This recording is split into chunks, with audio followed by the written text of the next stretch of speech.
Hi there. Hello, 28 years of fabulosity. How is that possible when I'm only 29 myself? Thank you. 29. Okay, thank you. So what does it feel like to have, spearheaded this wonderful organization for 28 years? Somebody asked me that the other day, and I had to think back 30 years ago when I had the idea to do this.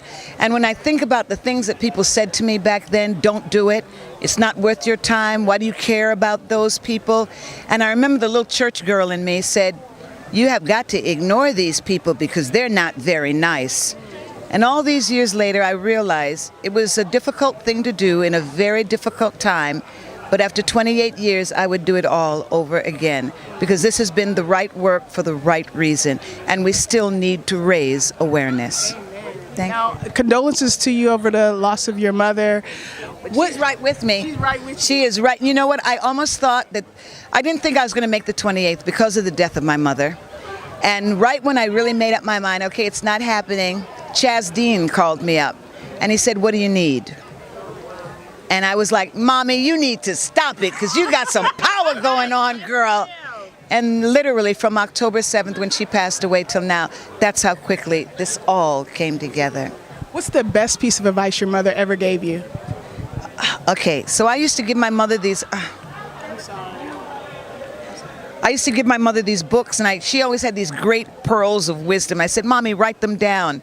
And after she passed, I picked up one, and it was empty. And I said, Mommy, you didn't write me anything. And somehow I closed it and opened it again, and on the last page, she had written, don't wait for your ship to come in. Go out and meet it. Now it's like, girl, you better cut it out. That's some wisdom right Yes. there. I love that. So she's given me lots, but I'll never forget that moment. Amen. Yes. Well, I hope your kids carry on the tradition too. I know they will. Can you believe she's in this dress that I She looks wore some gorgeous. 20 years ago? No way. This was one of my diva dresses, and my husband has a photo from, I'm going to say at least 20 years ago. And what's strange about it is I said, you see how she's got a little flare here? Mommy filled out the dress a little differently. There was no flare there when Mommy wore it, yes. That's the best kind of handout to There you give. have it. Amen. That's it. Thank you. Thank you so much for talking with us. Thank you very much. Studio Q Show.